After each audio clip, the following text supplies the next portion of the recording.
You are listening to 95.7 FM WELT, Fort Wayne, Radioactive. The opinions and views expressed in this show are that of the hosts and guests only. They do not represent those of FreeThought Fort Wayne, Secular Fort Wayne, WELT, or any other organization. How can I live in society if I don't believe in God? How can I understand the world around me without religion? What can I do to make the world a better place? Where did we come from? How can I be a moral person? These are just some of the profound questions we as humans have pondered for millennia. Join us as we ponder these questions free from the ideologies of religion and superstition. Welcome to the Hoosier Humanist Hour, where we explore science, religion, culture, ethics, and community from the humanist perspective.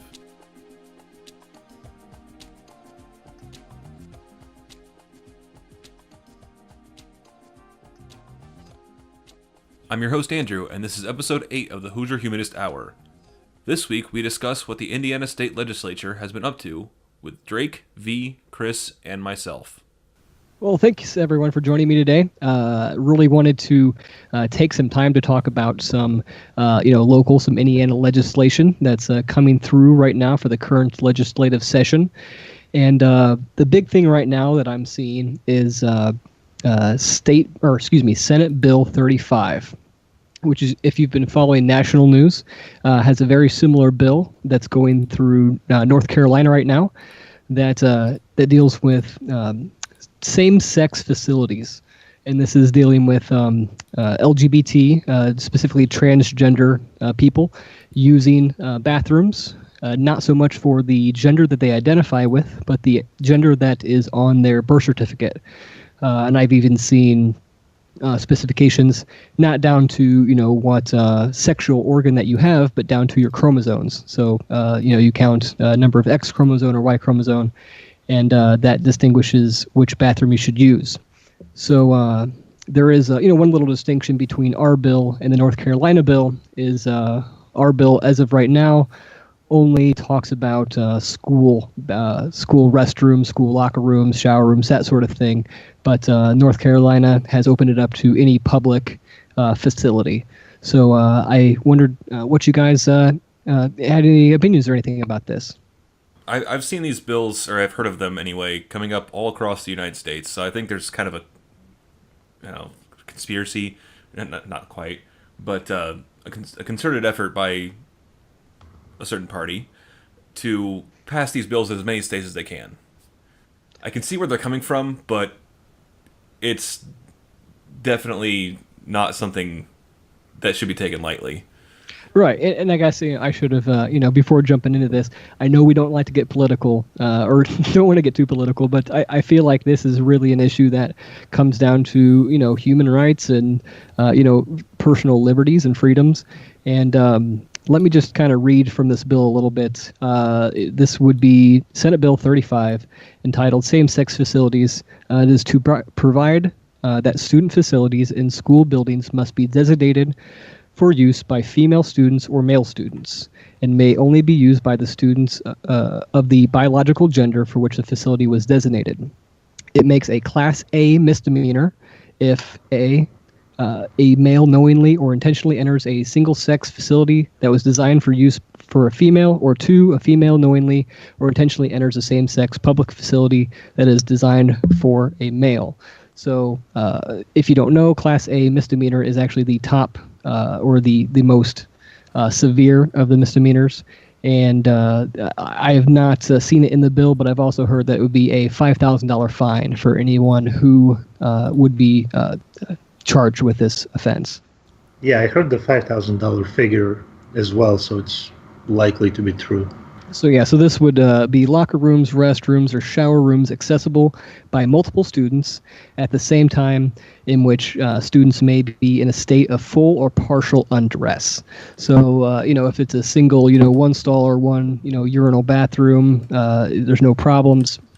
But, if this is a multi-occupant facility, then that's where this comes in. It sounds good, the way it's phrased on the surface, but then you dig into it and you realize that, there's people that just don't fit that binary male, female type of role. Are we gonna, if somebody has a full transition from a man to a woman, or the other way around, are we gonna have genetic tests at the entrances to these kind of facilities to check what's their, how they were born? And if you look 100% like a woman, you should go into the men's room? I mean... Right. Well, it is noted that, if you do get an actual physical sex change, that you may choose to adjust or update your birth certificate. So there is that.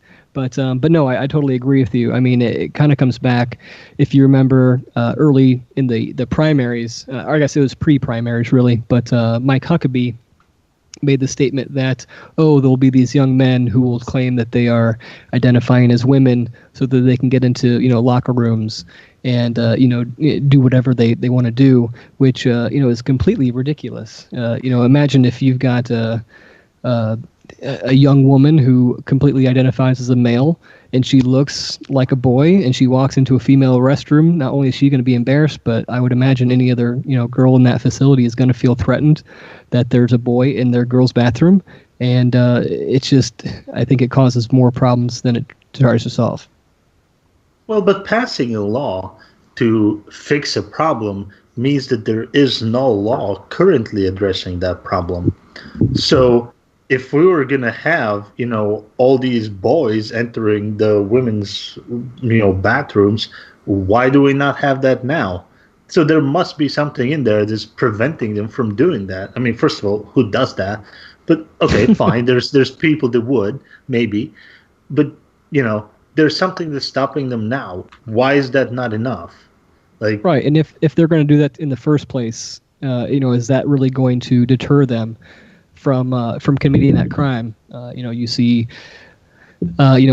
drugs are illegal to possess, some of them, but that doesn't stop people, so if someone was really had their heart set on going into a woman's bathroom and they were not a woman, what would be the difference now?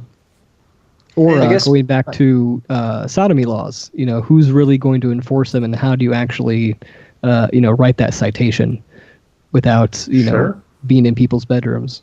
My problem with this whole thing really comes down to recognizing, okay, what sex do they identify with, but also, shouldn't we also extend that to what sex they prefer as far as a mate choice? So when you further extend that to, if there's a homosexual man in a man's locker room, shouldn't you really put him in the girls' locker room so he's not just checking out all the other dudes around? Like, isn't that kind of what we're getting at here? Right. Yeah, I thought about too. Kind of cutting that down. Right. If you're doing this because women's can be threatened because there's a man in the bathroom. Well, if there's a lesbian woman who goes in the women's restroom, the same things can happen. I mean, that's just public decency. It's not really stopping anything because it can happen, regardless of gender. I think what's interesting is when you're somebody like me who's a big fan of sci-fi and truly believes in the future being a bright and shiny place that we should all aim towards. In a lot of sci-fi things, whether it be a show or a movie, you see this concept of a unisex bathroom. And that doesn't matter what gender you are or what gender you prefer, everybody uses the same restroom. It doesn't matter because everybody has taken it upon themselves to try to act in a responsible, to be an adult, and courteous manner. Yeah, to be an adult, and to be mature about the whole experience and to share that space with people of the opposite sex and people with different mate choices in life. No, yeah, I didn't expect to talk about it tonight, but I have actually heard of, you can call them social experiments if you like, but I think it was different conventions. I don't know if it was a Comic-Con sort of thing or something, but I think it was in Texas at a convention center. They actually had a unisex bathroom. I don't know if they called it unisex or gender fluid or whatever, but man, woman, whatever you identify with, you use the same bathroom as everyone else. And I want to say that I would be open to that, but I think there'd actually be some adjustment for me to actually walk into that and see something that wasn't every day. What do you guys think? Well, on that same note, I saw somewhere a store chain, like a grocery store chain, actually. Oh, it was in one Kroger, of those. I think. Was it Kroger? Yeah, they converted their bathrooms to all unisex, or like, I don't know, is unisex the right word? Where anybody can use them. Usually they're called family restrooms. Yeah, I think that's a better term. Yeah. Yeah, because I think the reasons they listed was for parents to go with their children, for maybe children to go with their elderly parents, things like that, where it was past the sexuality point, and actually from a helping standpoint of one gender person may need to help another gender person in the bathroom, and I really appreciated reading that. Yeah, I mean, that's a good point. Like, what if your kid has an accident in the middle of the store and both mom and dad, would be better to go help clean him up and all that. Instead, now you burden only one of the parents. And, does the dad take, if it's a girl, is it okay to bring her into the men's room? Or if the mom bringing a boy into the ladies' room, Right, or even a single parent. Are the lines, at what age is it not okay to do that anymore? And so many different ways that our bathrooms are actually kind of screwed up. Right, and I think with specifically to the Indiana state law, I think they drew the line at age 8 on that. So Okay. So I think they have actually defined that to some extent. 8 is probably an okay age to draw that line. I would But I think. mean, still, I think there are some times when, I think if you kind of set the absolute, you're going to exclude people. Yeah. I just don't think it needs to be there. No, it doesn't. It doesn't. But if you were gonna set it, like, that may be a reasonable age. But yeah, I don't think it needs to be there. There's no reason. And I mean, we know what they're trying to do. This is not out of some necessity. It's not like there's an epidemic of boys entering the women's restrooms or the women's locker rooms. Like that doesn't happen. I mean, that's straight out of like the 80s movie, Porky's or something, where, oh hey, it's let's go spy on the women in their locker room. It's not, that doesn't happen. It's Hollywood. It's not real life. We're passing a law to fix a non-existent problem, and in the meantime, we discriminate against a certain group of people that has had enough discrimination against them as is. Well, hold on. I actually see this as being a way to actually try to put a line in the sand for those people that believe that God's work needs to be undone. So if they are born a male, there's no reason for them to want to be a female. So clearly we need to put lines in the sand to enforce God's will upon the populace. Legislating where God's influence cannot. Right. Yeah.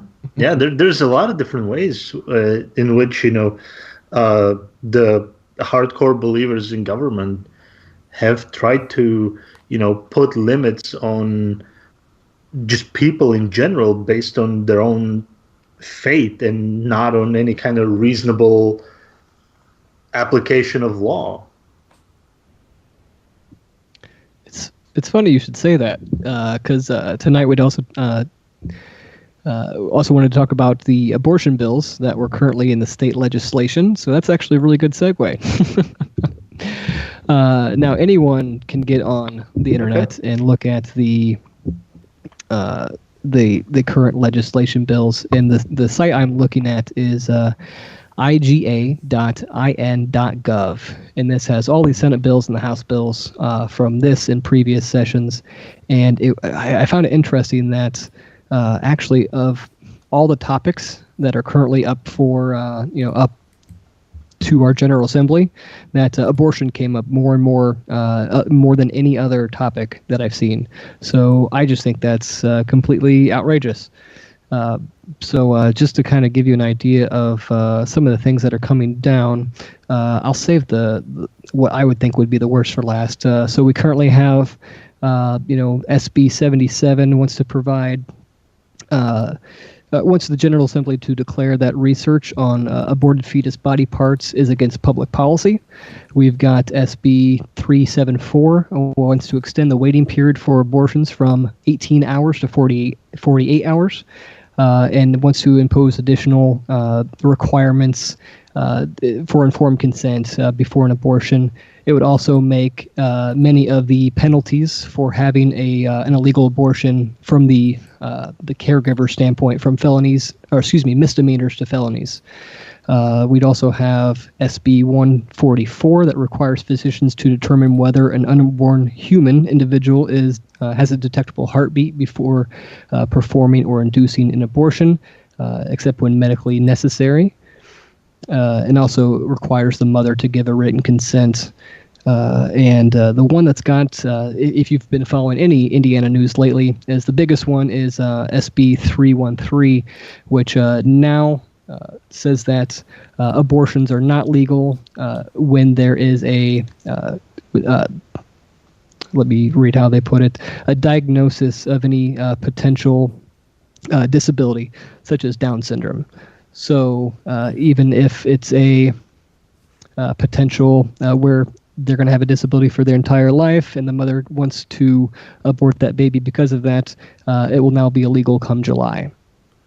Well, the actual wording of it is saying that if you're considering having an abortion because of that, if you are considering having an abortion just in general, it's still okay. But yeah, it's going to come into question, and there's probably going to be an investigation and all that stuff still. Mm-hmm. Yeah, and they also talk about race, color, national origin, ancestry, and sex of the fetus, which I think is a little bit more clear cut. But what they're really driving home is that disability.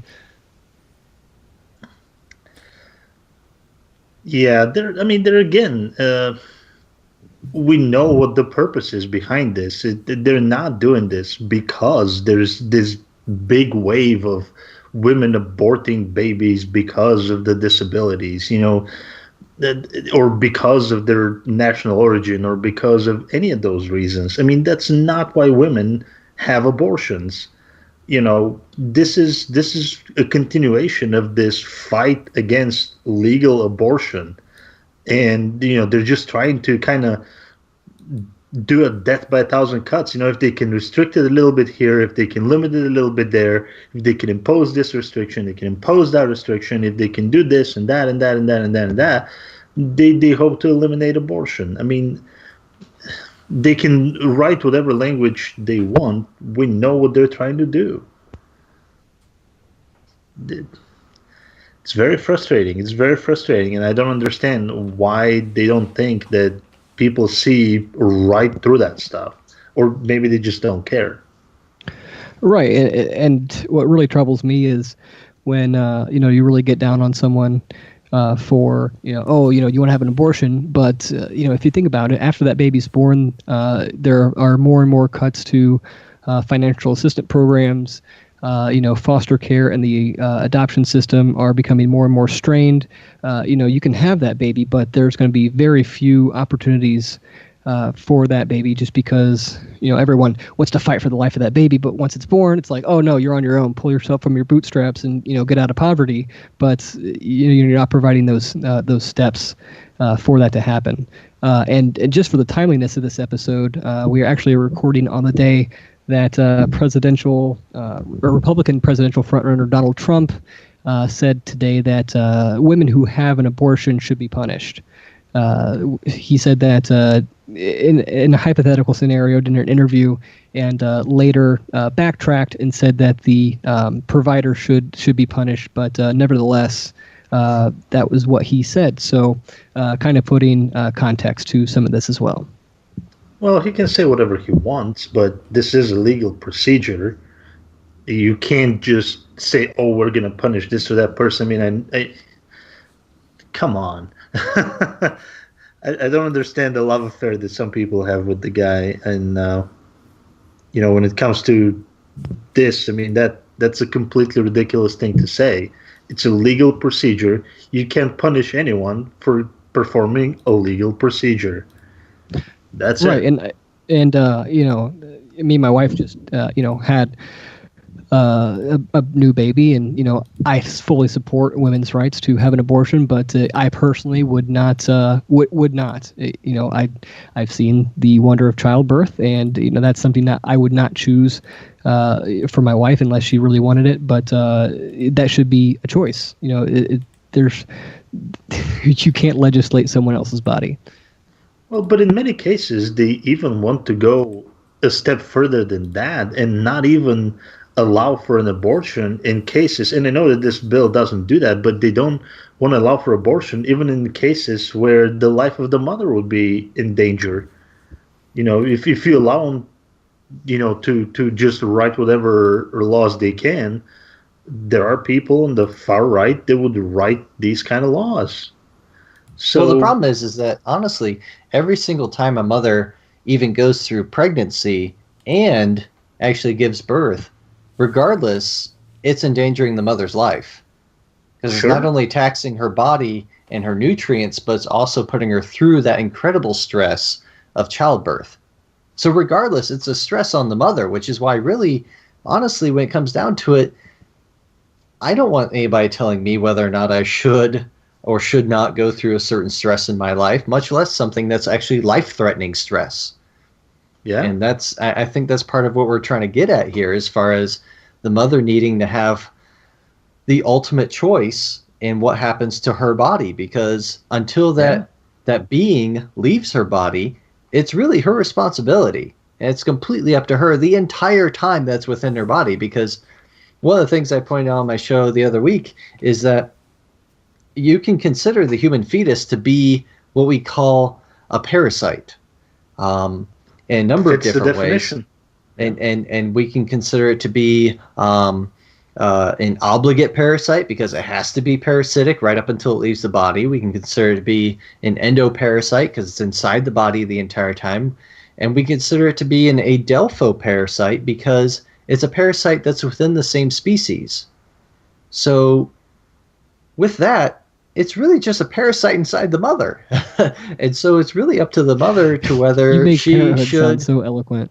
I know it's really quite beautiful, but yeah, but yeah, no, that's the thing, is that I think that with it being a parasite on her, I really don't see how that involves anyone else in the process. Yeah, I mean, the woman ultimately has the rights to say what happens to her own body. It's no different than getting a tattoo. You can decide that. If especially there's cases where that's not a wanted pregnancy. You could have been raped. What about that? How can you force a woman to carry her rapist child? I mean, that's just awful.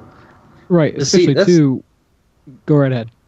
Sorry, I was just saying. I think that's actually one of the things that almost seems to be masked in this new bill that you mentioned, as far as being something that's based on ancestry. Well, if the ancestry isn't something that you wanted, aka you were raped, this bill is essentially saying you can't get an abortion from that. Yeah, that is one of the protected classes, if you will. Yeah. Wow. But yeah, and I've always been under the the mindset that if you don't allow for a safe haven or a safe procedure for this to happen, if and when a woman decides to go through this procedure, then they are going to find other ways. You always joke about the coat hanger, but I mean, I've heard stories about women who call their healthcare provider and ask about different household cleaners and chemicals that they can digest in order to to do that themselves. Things like that are going to happen unless we provide a safe and it's an unregulated way to have that accomplished. Well, but there's another thing, childbirths are not free. Just the procedure itself in a hospital is not free. If you're doing it at home without the help of a professional, it can be very dangerous.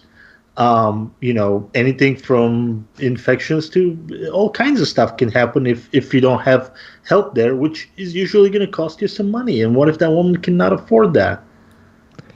Yeah, and also going back to, say, punishing someone who has an abortion, I highly doubt anyone is strolling into the abortion clinic, whistling a tune and, walking back out and like, oh, I'm going to go grab a milkshake now. It's like, that has got to be one of the most emotionally distressing events of a person's life. To go through that procedure. I don't think it's just a happy-go-lucky, oh yeah, today's the day, and you go get it done, and you think nothing of it. There is definitely an emotional attachment to that, whether you want to think about it or not. But I don't think anyone is just going through it because they want to, because they they enjoy that. Oh yeah, I totally agree with you. I don't think there's a woman out there that has ever had an abortion that was just like, man, I don't want this. Yeah, I'll just go have an abortion now. It doesn't happen like that. Right. By the way, that was my female voice. I tried to emulate. I don't know how well that worked. And the emails come flooding in. Nobody acts that way. You consider it, you think about it, you agonize over it. Should I not?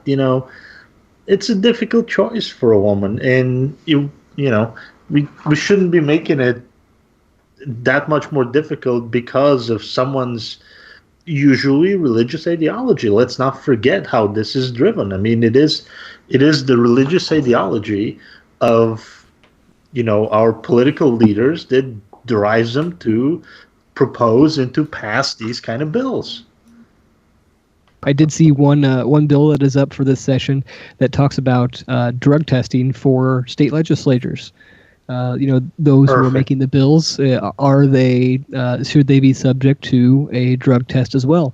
Especially when you see these bills being passed that anyone who's on public assistance, be it SNAP benefits, food stamps, EBT, that sort of thing, should they be drug tested to not waste taxpayer money? So what do you guys think of drug testing the lawmakers? I'm all for it. See, I am too. However, I know now lawmakers, the number of them as compared to the number of people who are on public assistance programs is much smaller. But from what I understand, there are a very, very small number or percentage of those who are on public assistance that are tested positive for drugs. And the amount of money that was wasted on the drug tests was quite a deficit. So I think from a fiscal standpoint, I don't know if I want to jump in feet first, but I definitely would love to see, especially when you're looking at the rich drugs, cocaine and heroin and stuff. Like, what are they doing that they're trying to legislate against? Well, I mean, yeah, we should remove those kind of tests in the first place. But if we're gonna have tests for the poor people, we should have tests, random drug tests. You come into work and, one day you're shown the door and you go, you pee in a cup and, we get you tested. I don't know. I think we'll be surprised by the results. I think we'll be very surprised by the results. I would not be surprised if many of our legislators, smoke pot or take, any of the rich people drugs. You probably wouldn't find meth, but I wouldn't be surprised if you find like heroin or pills, abuse of prescription pills and stuff like that. So yeah, it's only fair. I mean, if we're going to test one, it's a negligible expense to test the other group. Perfect. Right, because they are also, their salaries come from taxpayer money. So yeah, definitely. Yeah, it's only fair. Yeah.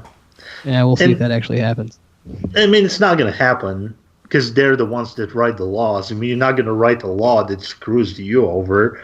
And I think among themselves, they know, how true it is and how many of them are on all kinds of, weird prescriptions and they're abusing drugs and all that. So, they're not going to screw their own kind. So it's never going to happen. But Yeah, it'd be you'd nice hardly to ever see dream. a politician vote to give himself a tax increase, that sort of thing. Yeah, that's not going to happen. Or to reduce their salary. Like, come on. Yeah.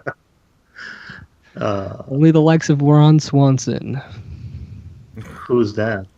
Oh, it's Parks and Rec. It was a Parks and Recreation. It was a TV show, and one of the characters was a self-described libertarian. So he was wanting to keep government as small as possible, kind of the type of guy who would fire himself to keep government smaller. He would fire himself. Wow. It's a great show. I Yes, should catch very up good on show. it, apparently. Yeah, and actually it was set in the fictional Indiana town of Pawnee, so it does have a little bit Really? of a Hoosier connection there. Wow, that's interesting. Is that with Amy Poehler? Yeah. Yes, that was Amy Poehler, okay. Chris Pratt, quite a few others whose name's escaping me right now. She's good. She's a good actress. Oh yeah, she's hilarious. Well, gentlemen, that's all I have for the Indiana General Assembly Senate and House bills. Did anyone want to bring anything else up or any other topics of discussion that were interesting you guys this week? Well, I was going to say, a lot of these similar type of bills are being, discussed currently in different parts of the U.S. I mean, there's something that's going on in Georgia. There was another one that was in North Carolina. And, it's not even just the people of these states. It's actually the businesses that are revolting against these kind of laws, which is Right. inspiring, actually. Right, yeah, like the when we saw the RFRA laws last year in Indiana, the Religious Freedom Restoration Act, if I'm not mistaken. You saw what the not the NAACP, is the college basketball championship was going to look elsewhere.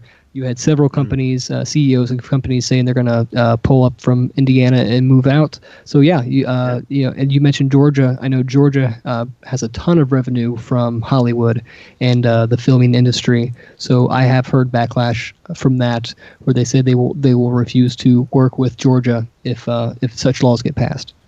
Yeah, I mean, the TV show The Walking Dead is filmed in Georgia, and those guys, voiced their opinion against it. I don't know if they threatened to pull out of there, but I think if they didn't, they were pretty close to saying that they'll pull out of Georgia.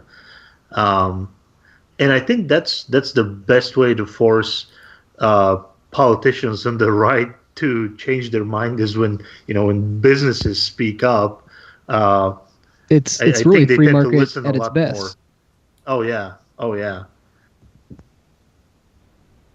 Bottom line, they tend to listen a lot more than when it's just a bunch of people that are going to have to pay their taxes anyway, but businesses can easily move or stop doing business there, and all kinds of things like that. I mean, I think actually I heard somewhere in New York, the New York governor. I don't know if it was like an order or a suggestion. I don't know exactly how it works, but the New York government basically said that only absolutely essential travel to North Carolina is permitted, kind of thing. If Yes, you don't I saw have that to as be well. there, you can't go there. So I think that's, other governments and businesses are very well positioned to pressure these governments into or shame these governments into changing these stupid laws. And the way our system is built, I think that's the best way to do it. Just shame them, expose them, and just keep talking about it. And I think we have a good chance of overturning all that nonsense.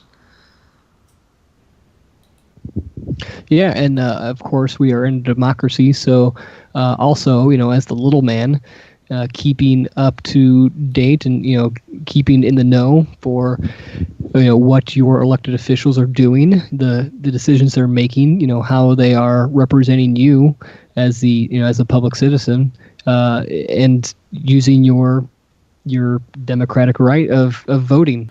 Well, but the point is, hopefully, people, when they see politicians raising these kind of stupid laws, will vote them out of office. I mean, they deserve it.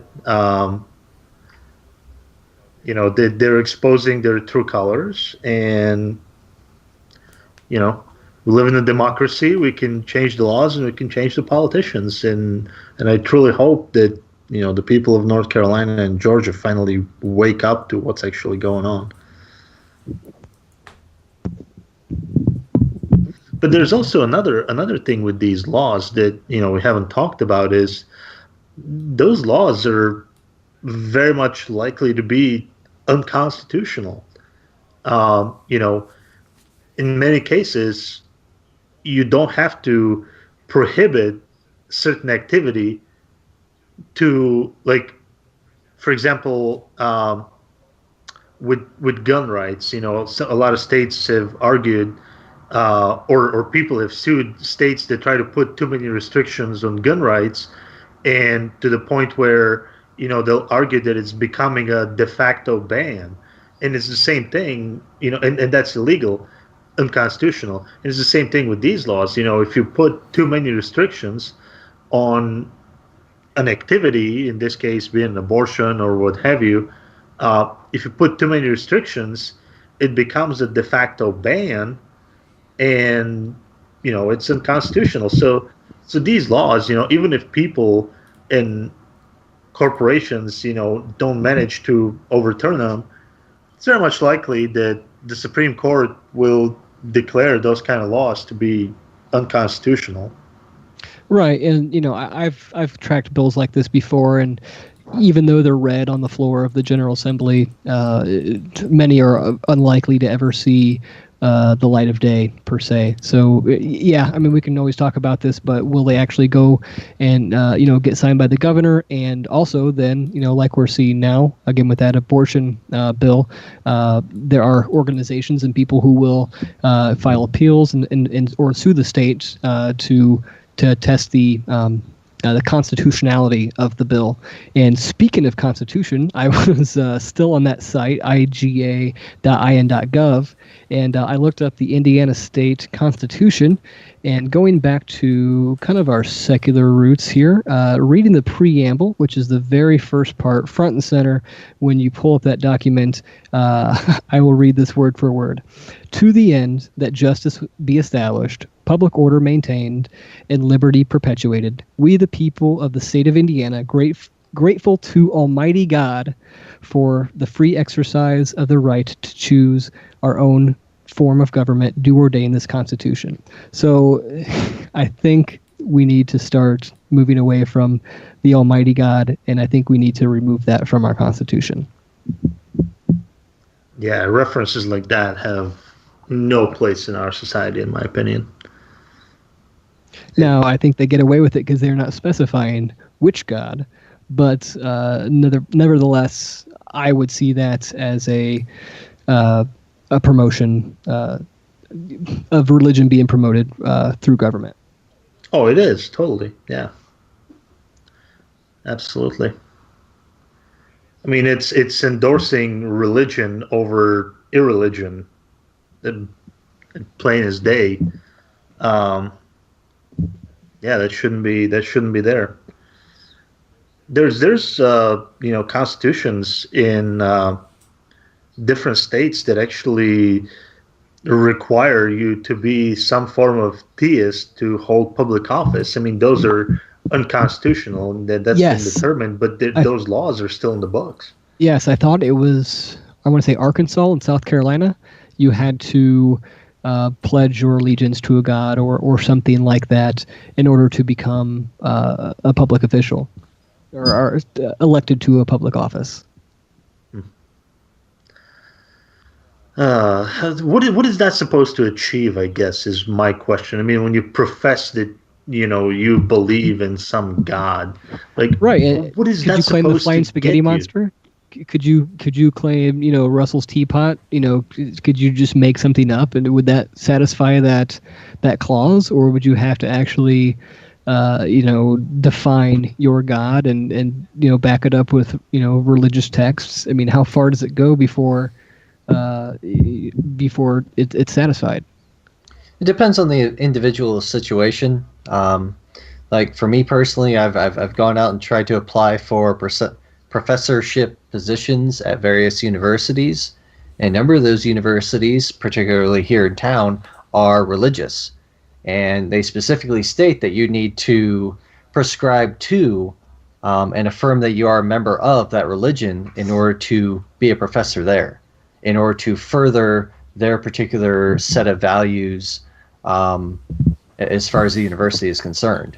So it's concerning to me when I see stuff like that, because that's, I'm sorry, it's kind of a form of discrimination, and it's a form of encouraging this whole notion of brainwashing the populace along a certain line of thinking.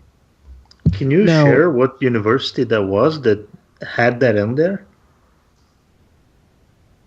Name one. Like you could talk about University of St. Francis.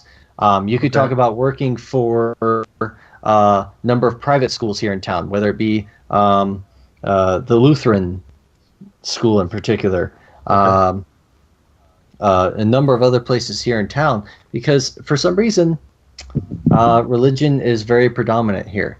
And it not only spreads to private schools, but also spreads to the university level. And there's been some conflict even at places like Indiana Tech, where they have no predominant religion, but they have high-ranking religious officials in control of the school Yeah. that very well encourage prayer and religion as being a part of what the university is about.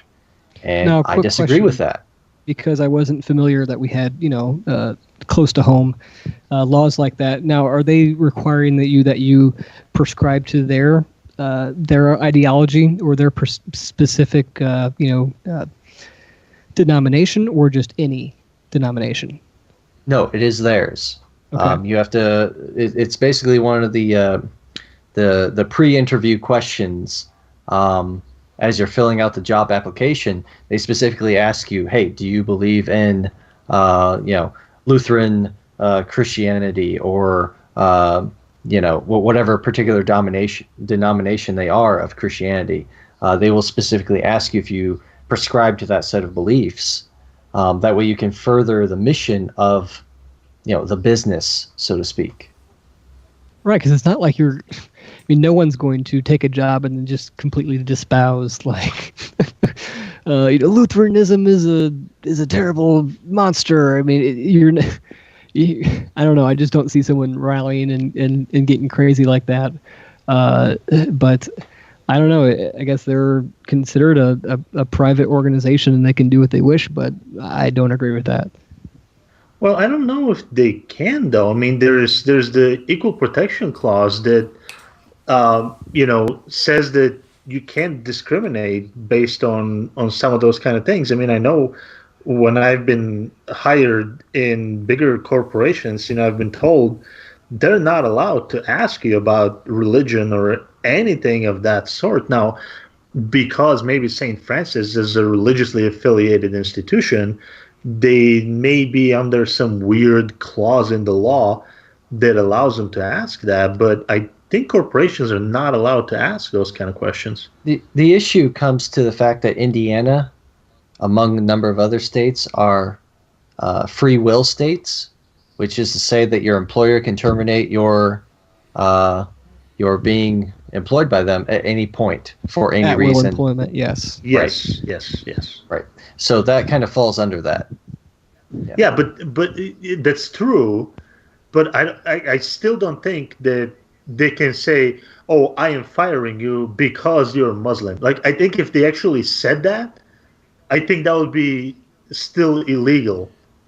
I think if they just say, "Oh, I'm firing you," I think that's okay. But I think if they say I am firing you because of your religion, and I don't know, but I think that may still be illegal. The way it's worded, Well, the way it's worded, the at will employment thing, it's they can just say you're fired and you have no recourse. And they don't have to say why they are firing you.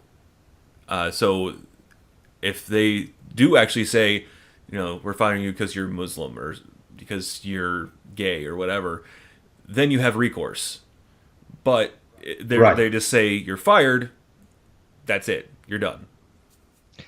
However, there was if you remember, I think it's been within the last year, at one of the larger Catholic schools, there was a teacher who was terminated because she did in vitro fertilization, and that somehow breached the contract that she had signed to teach there. So I think you kind of fall into that gray area of it specifically said these are not things that you can do, but I mean that's her private life, and that is not necessarily their business. Yeah, Right, but again, that was at a Christian institution. That was a religious institution. Not a public company that's not religiously affiliated. Mm-hmm. So I think that's where the distinction is that, kind of like in the Hobby Lobby case when they sued over Obamacare, the only reason why they were able to win that lawsuit was because they are family owned, supposedly, closely tied to their religion, kind of was this issue, and they couldn't, or birth control, and they couldn't sponsor plans that included birth control in them or something like that. Yeah, it's weird. Right. They didn't want to pay for someone else's contraceptive because they didn't believe that contraceptive was fell under their religious beliefs. Yeah, well, now there's another case, I think, in the Supreme Court where they're arguing that even further.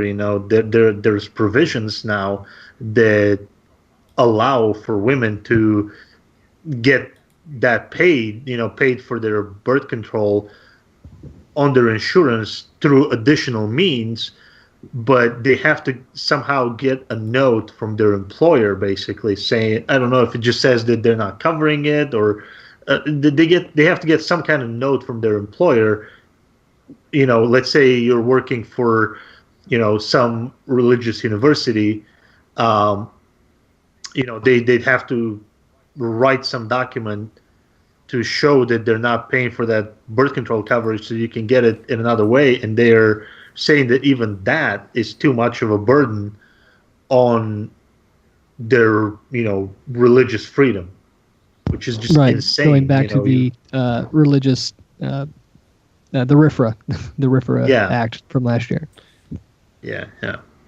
I mean, to say that it's too much to have you write a piece of paper that says, okay, so and so doesn't get birth control from me, here you go. I don't see how that's at all imposing on the religious freedom of anyone. But they believe in it, so it just can't happen anywhere else. I think it kind of comes back full circle when we talk about trying to legislate where God falls through the cracks. I don't want this to happen. I don't want homosexuals to be able to marry, so I will make a law to that effect. I want small government, but I want government to be able to tell me who people can marry, who they can have sexual relationships with, what bathrooms they can use, all of that. Yeah, I mean, with the gay marriage, I think the gay marriage issue is the most ridiculous of all. I mean, at least in like the contraception or abortion debates, there's some shred of sanity to their argument, maybe if you squint really hard. But with the gay marriage I can stuff, see it's that just side. I can understand insane. it. Yes, to take away love from somebody to not have visitation rights at hospitals, to not be on legal documents for the people that they spend years with in a loving relationship under a roof. They buy houses together, they adopt children together, yet they can't just have the marriage certificate. That's completely ridiculous. Yeah, it affects them in no way whatsoever. None. No way.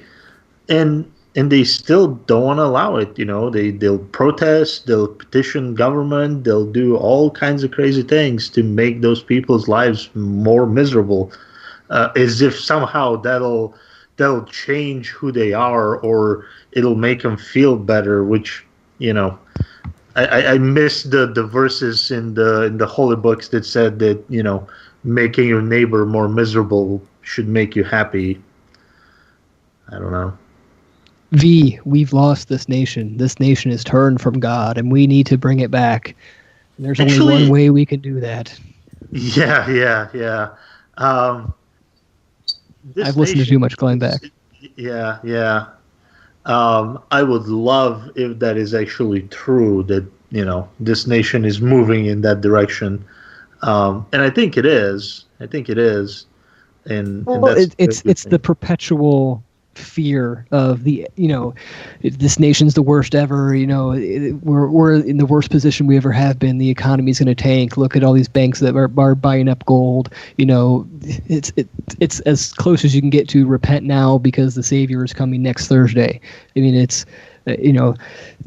Obama's taking prayer from schools. They're forcing us to buy other people's contraceptive. It's all doomsday, fire and brimstone from a political standpoint. Yeah. When none of these things affect anyone that doesn't want to do them. You don't like abortion? Don't have an abortion. Don't like gay marriage? Don't marry a gay person. Well, I don't know. I really don't like the mixing of vanilla ice cream and chocolate ice cream. So if we could just make that a law, to prevent that mixing, that would be great. Not entirely sure how a twisted ice cream cone plays into anybody's well-being, but it'd make me personally more happy. So we can just go ahead and do that as a law. That would be great. Well, there's certain requirements in certain holy books that you shouldn't mix different fabrics like wool and linen and stuff like that. So, let's go with that as well while we're at it, with the ice cream. Right, and I just, and what's great about America is you can believe that, and that's fine. That's cool. You have the freedom and the liberties to believe that and to live your life like that. But once you start getting government involved in taking that away from others that you disagree with, God, it's just such a I just can't fathom it. I can't understand why people think that's okay. That's the thing. That's one argument I always have a problem with is, oh, well, I can believe whatever religion I want to, or whatever, hold whatever beliefs I want to within the comforts of my own home. And I'm like, well, that's okay up until the point that you start influencing other people in your home, or when you start influencing other people outside your life. Right. So it's just, it becomes problematic once you start influencing others. I could personally believe that there are these invisible pink unicorns inside my walls of my apartment, and that's fine, unless I go around preaching that there are invisible pink unicorns inside everyone's walls. Then it becomes a problem. And if they don't believe it, they'll burn in hell. Right. Then the invisible pink unicorns will all of a sudden detonate and burn their house down. Yes. Right. I love that analogy. Invisible pink unicorn. Well, thank you guys for indulging in this conversation today. I think it's very interesting, and I think it'll be very interesting to see where this goes, and if any of these bills pass, and if those that did pass continue to be the law of the land, or if they get struck down. So thanks, everyone, and have a great week. That is all the time we have for you this week. This has been the Hoosier Humanist Hour. Be sure to check out FreeThought Fort Wayne on Facebook and Secular Fort Wayne on Meetup.com. Thank you for listening, and we hope your days are filled with logic, reasoning, and the eternal quest for knowledge.